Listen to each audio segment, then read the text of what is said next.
Assalamu alaikum. My name is Muhammad Awais and our today's topic is capacitance of parallel plate capacitor. हम एक parallel plate capacitor है, उसके अंदर जो capacitance होती है उसको फाइंड करेंगे, उसका एक एक्सप्रेशन निकालेंगे। हमने पिछली वीडियो में हमने कैपेसिटर का ब्रीफ इंट्रोडक्शन किया था। उसमें हमने कैपेसिटेंस की डेफिनेशन को रीड किया था, उसको समझा था। उसकी डेफिनेशन कुछ इस तरह होती है कैपेसिटेंस की। It is the amount of charge per unit potential difference. ठीक है जी, ये होती है आपकी कैपेसिटेंस। इसका एक फार्मूला होता है जो कि होता है C is equal to Q over V। और इससे पहले हम ये भी पढ़ चुके हैं कि कैपेसिटर को हम चार्ज किस तरह करते हैं। तो आज हम कैपेसिटेंस को फाइंड करेंगे for a parallel plate capacitors. तो शुरू करते हैं। देखिए, ये मेरे पास एक पैरेलल प्लेट कैपेसिटर है, उसको मैंने बैटरी के साथ जोड़ा हुआ जिसका पोटेंशियल V है।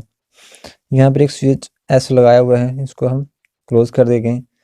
तो जो ही हम इसको क्लोज करेंगे तो क्या होगा, जो ये पॉजिटिव है इसकी वजह से यहाँ से जो इलेक्ट्रॉन्स हैं वो इसको पुल अप करेगी, सक करेगी और यहाँ पर फेंकेगी बैटरी। ठीक है ना।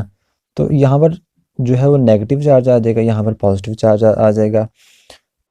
तो हम कुछ अज्यूम यहाँ पर ये करते हैं कि जो पैरेलल प्लेट्स हैं इनका एरिया जो है ए है, area of each plate is equal to A.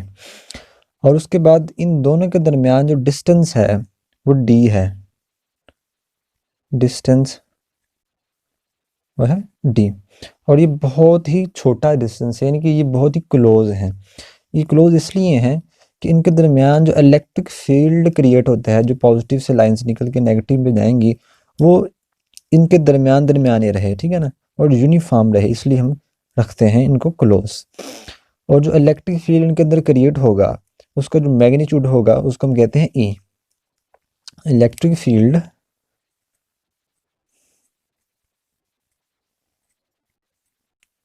Is E in the parallel plates. ठीक हो गया जी।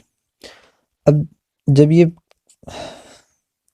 बैटरी जो है यहाँ से चार्ज को निकाल के इधर शिफ्ट कर रही है नेगेटिव को, इधर पॉजिटिव चार्ज आ गया, इधर नेगेटिव चार्ज आ गया है, तो ये कब तक ऐसा करती रहेगी, तब तक ऐसा करेगी जब तक यहाँ पर भी पोटेंशियल डिफरेंस V आ जाए। यानी कि जब जितना पोटेंशियल ये है और इतना पोटेंशियल अगर यहाँ पर आ जाएगा तो ये फुली चार्जड हो जाएगा, हमारा कैपेसिटर क्या हो जाएगा, चार्जड हो जाएगा। तो हमने कैपेसिटेंस का एक फार्मूला पीछे पढ़ा था पिछले लेक्चर में, वो ये था capacitance is equal CQ over V। ठीक है जी। V क्या है, V is the potential difference between the plates, Q is the charge on each plate. अब ये जो Q चार्ज है ना, ये मैग्नीट्यूड होता है किसी भी प्लेट का ले लें। ठीक है ना, जितना चार्ज यहाँ पर है उतना ही चार्ज यहाँ पर होगा, लेकिन होगा वो पॉजिटिव और नेगेटिव होगा। ये एक कैपेसिटर का चार्ज नहीं होता है, याद रखें। कैपेसिटर के ऊपर जो न्यूट्रल चार्ज होता है वो नेट चार्ज 0 होता है। ये जो चार्ज हम लेते हैं ये किसी एक प्लेट का लेते हैं। ठीक है ना।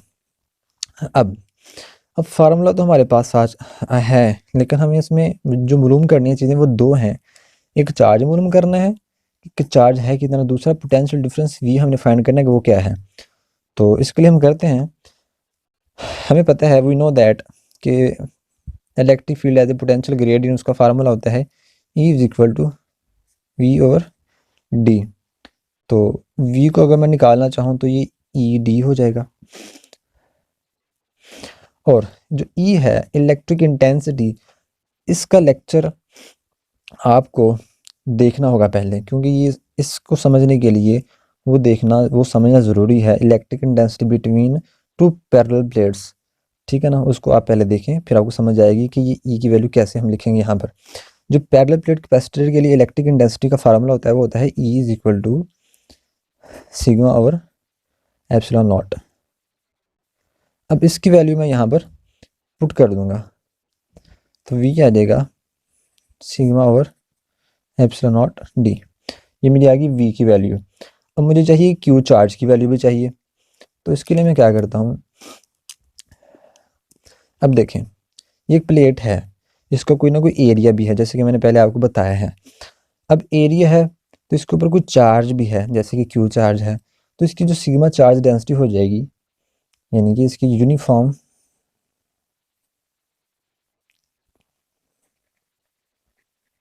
चार्ज डेंसिटी हुई से सिग्मा, इसकी जो चार्ज डेंसिटी हम उसको कहते हैं सिग्मा, और सिग्मा जो होता है वो इक्वल होता है चार्ज क्यू ओवर एरिया। ठीक है, हमने चार्ज को निकालना है तो चार्ज को इधर रहने दें, क्यू सिग्मा इंटू ए हो जाएगा। अब हम क्या करते हैं, मैं कहता हूँ इसको कह देता हूँ 1, इसको कह देता हूँ 2, इसको कह देता हूँ 3।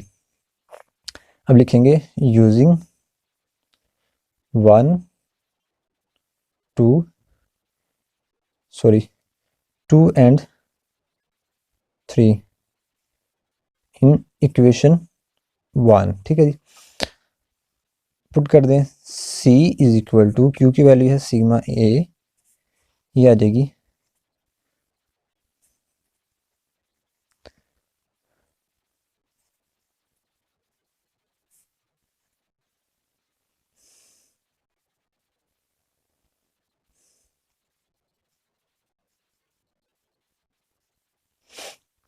अब ये इससे कैंसिल हो जाएगा, C कैपेसिटेंस आ जाएगी A epsilon not in over D. अब ये मेरे कैपेसिटेंस का फार्मूला आ चुका है जिसको हम फाइंड करना चाहते थे, लेकिन इसमें एक चीज़ है। अब ये कैपेसिटेंस कब आई हैं, ये कैपेसिटर तब हमारे पास आई जब कैपेसिटर जो प्लेट हैं कैपेसिटर की उनके दरमियान वैक्यूम है। ठीक है ना, vacuum, the capacitance is for vacuum, तो ये आ गई है वैक्यूम के लिए। अगर आप इस फार्मूले के ऊपर थोड़ा गौर करें तो आपको एक समझ आ जाएगी जो हमने इससे पहले बात की थी कि कैपेसिटेंस जो है ना वो डिपेंड करती है ज्योमेट्री के ऊपर। तो आप देख सकते हैं जो एरिया है वो प्लेट्स का एरिया है, यानी कि अगर आप प्लेट की ज्योमेट्री को चेंज करेंगे, एरिया चेंज करेंगे तो कैपेसिटेंस चेंज होगी।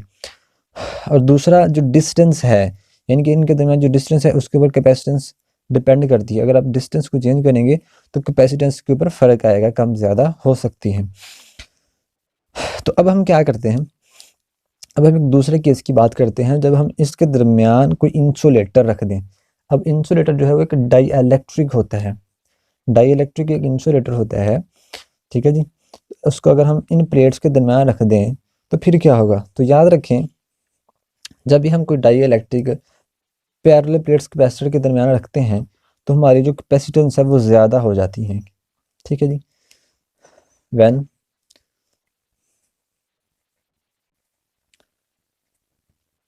Die electric as the medium,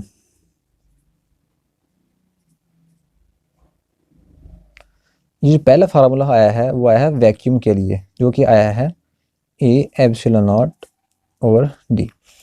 लेकिन जैसे ही हम डाई इलेक्ट्रिक इंट्रोड्यूस करवाते हैं प्लेट्स के दरमियान तो हमारी कैपेसिटेंस है वो इंक्रीज हो जाती है। कितनी इंक्रीज होती है, वो होती है इंक्रीज इस फैक्टर गुना, यानी कि रिलेटिव परमिटिविटी। ये किसकी रिलेटिव परमिटिविटी है, ये उसकी है जो आप मटेरियल उसके अंदर रख रहे हैं। अभी हर मटेरियल के लिए अलग अलग होती है। ठीक है जी, तो इतने गुना कैपेसिटेंस इंक्रीज हो जाएगी। तो जब आप मीडियम रखेंगे, सी मीडियम कैपेसिटेंस फॉर मीडियम, तो ई एप्सिलॉन नॉट एप्सिलॉन और ओवर डी आ जाएगा। तो ये क्या है आपकी, वही कैपेसिटेंस है ना पहले वाली जो वैक्यूम के लिए है। तो आप इसको लिख सकते हैं सी मीडियम, यानी कि इतनी इतनी वैल्यू जो है ये किसके लिए है, सी वैक्यूम की है वैल्यू इनटू। ठीक है जी, तो इसकी वैल्यू आप निकालना चाहें तो ये आ जाएगा सी मीडियम ओवर सी वैक्यूम। तो आप देख सकते हैं कि ये एक रेशो है, किसके दरमियान रेशो है, कैपेसिटेंस जब आप मीडियम को इंट्रोड्यूस करवाते हैं प्लेट्स के दरमियान, और कैपेसिटेंस जब आपके पास वैक्यूम होता है। तो इसकी एक डेफिनेशन प्रॉपर है, उसको हम लिखते हैं यहाँ पर। इसकी डेफिनेशन है ऑफ इलेक्ट्रिक कांस्टेंट, किसकी? Electric constant. इसकी डेफिनेशन ये हो जाती है फिर, रेशियो ऑफ कैपेसिटेंसेस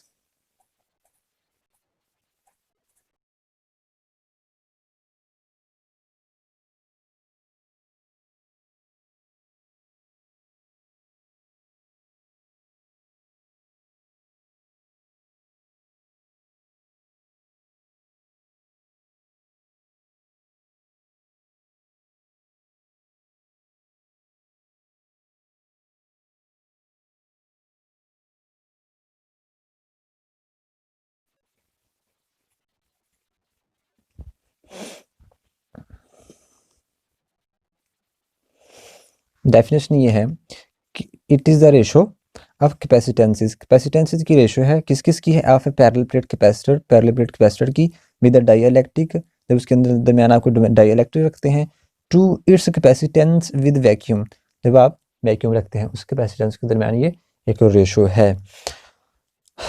अब आप सोच रहे होंगे कि किस तरह कैपेसिटेंस इंक्रीज होती है, तो इसका आपको मैं सिर्फ छोटा सा एक मैथमेटिकल फार्मूले से समझा देता हूँ। बाकी इसका जो एक फिजिकल मीनिंग है उसको हम आगे जाके एक नई वीडियो में डिस्कस करेंगे डिटेल से, फिर आपको वहाँ समझ आएगी कि किस तरह कैपेसिटेंस जो है वो डाइइलेक्ट्रिक रखने से इंक्रीज या डिक्रीज होती हैं। तो यहाँ पर आपको फार्मूला पता है कैपेसिटेंस का, वो होता है C is equal to Q over V। तो याद रखें, जब आप, ये आपका पैरेलल प्लेट कैपेसिटर है, आपने यहाँ पर लगा दिया इसके साथ एक वोल्टमीटर, ठीक है जी। ये कब है? जब आपने वैक्यूम है इसके अंदर, अभी मीडियम नहीं हमने इंट्रोड्यूस करवाया है, तब आपकी जो ये डिफ्लेक्शन है ये ज़्यादा होगी, यानी कि आपको वोल्टेज यानी कि पोटेंशियल डिफरेंस ज़्यादा होगा। लेकिन जैसे ही आप इसके दरमियान कोई डाइइलेक्ट्रिक रख देते हैं ऐसे,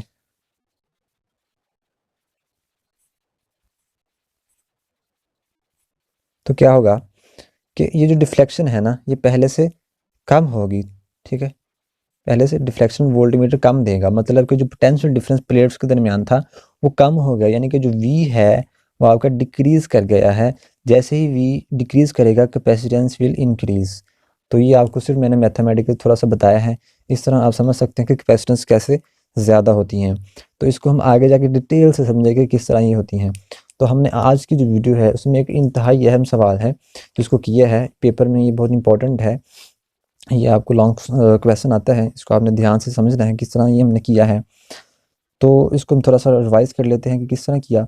कि हमने सबसे पहले पैरेलल प्लेट कैपेसिटर लिया, उसका हमने चार्ज फाइंड किया, उसका पोटेंशियल डिफरेंस फाइंड किया, उसको हमने फिर कैपेसिटेंस को फार्मूले में यूज़ किया तो हमें कैपेसिटेंस मिल गई। फिर हमने कैपेसिटेंस जो है वो एक डाइइलेक्ट्रिक मीडियम के लिए देखी जो कि हमें कुछ इस तरह की मिलती है। फिर हमने दोनों की एक रेशो निकाली जिसे डाइइलेक्ट्रिक कांस्टेंट कहते हैं या इलेक्ट्रिक कांस्टेंट कहते हैं, उसकी डेफिनेशन को पढ़ा, ठीक है जी। तो आज की वीडियो में इतना रखते हैं। अगर आपको कोई सवाल हो तो आप पूछ सकते हैं, आपको इंशाल्लाह उसका जवाब दिया जाएगा। तो वीडियो देखने के लिए थैंक यू सो मच।